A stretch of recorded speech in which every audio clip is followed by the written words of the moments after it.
In this video, we're going to review some of the features that were released in version 4.8 of the software. There were other features released in that version as well, but these are some of the features that did not receive a video for themselves alone. So we thought we'd point them out to you collectively as a group here. To start with, over in the Profile tab on stocking lengths, you'll notice at the lower left-hand corner that there's now a checkbox for applying stud stocking lengths to EWP. Before this version, if you used an EWP type material such as timber strand or LVL in a wall assembly, you would get stocking lengths for output that were rounded to 1 foot or 2 foot, whatever your stocking lengths up here reflected. But in this latest version of the software, if you check this box, in addition to the stocking lengths that are available up above, you will also get the more specific stud lengths of 92 5/8 or 104 5/8, reflecting whatever choices you have made down here, similar to lumber.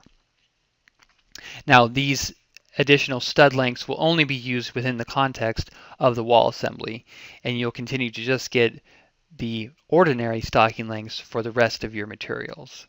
So you can check that on or off. If it's on, you'll get the new behavior. If it's off, you'll have the behavior that was previously. And studs will only come in 1 foot increments. Moving over to the Project tab, the PET Studs checkbox feature has been adjusted slightly. We'll go ahead and check this box on for the project. Come to the List tab. And then note here in the main wall pack, we have a wall here that's 11 feet tall. We're going to open up this wall assembly and take a look inside. Here you can see, since that checkbox is on, our stud heights are calculated exactly. They're precision and trimmed. So you have 127.5 inch studs based on a height of wall of 11 feet with the plates taken out. Now, the change that was made is previously this PET behavior would apply regardless of the height of your wall. But now the behavior has been changed so that if you change the length or the height of the wall to something greater than 12 feet, so that your stud lengths are greater than 12 feet high, the PET behavior will revert back to rounding to 2 foot increments.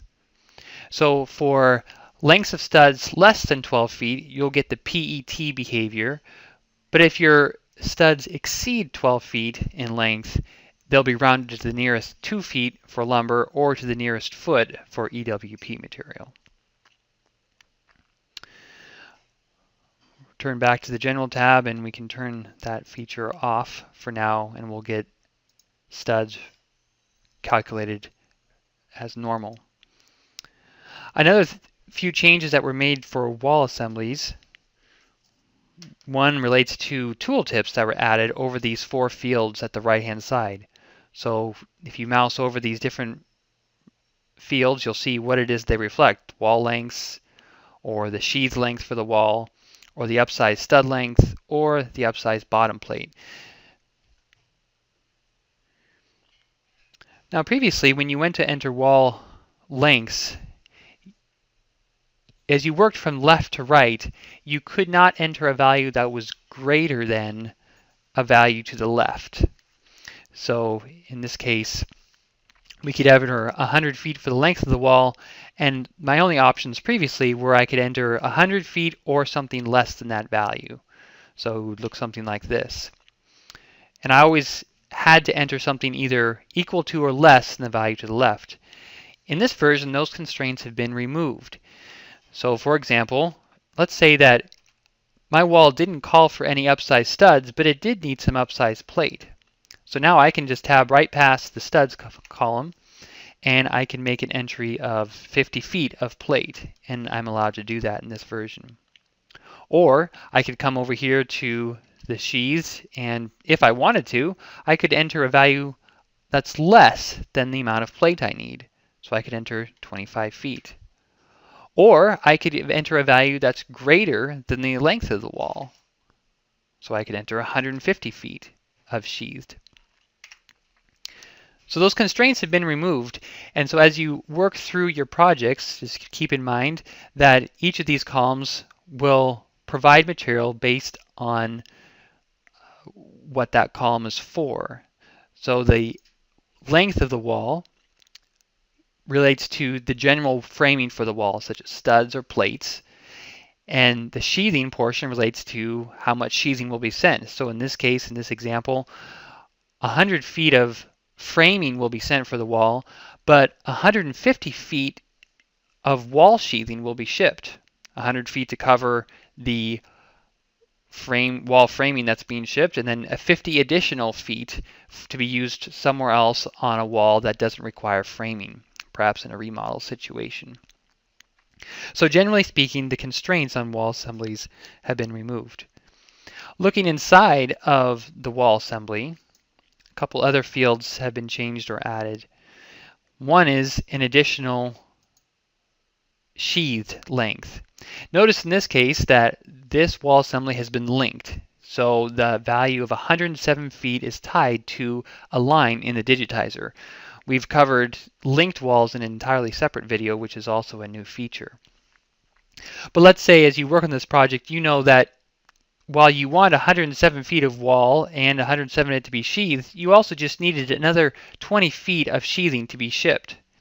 You don't want to break the link, you just want some more sheathing. So that's where you can open the wall assembly and use this additional sheathed field. Type in a value that you need, such as 20 additional feet, and your overall sheathed value will be increased and the number of sheets will be adjusted accordingly. Another change is down here in the sheathed portion for primary or secondary or very secondary parts of the wall. Previously, there were a number of fields that showed to the right depending on how your wall was configured.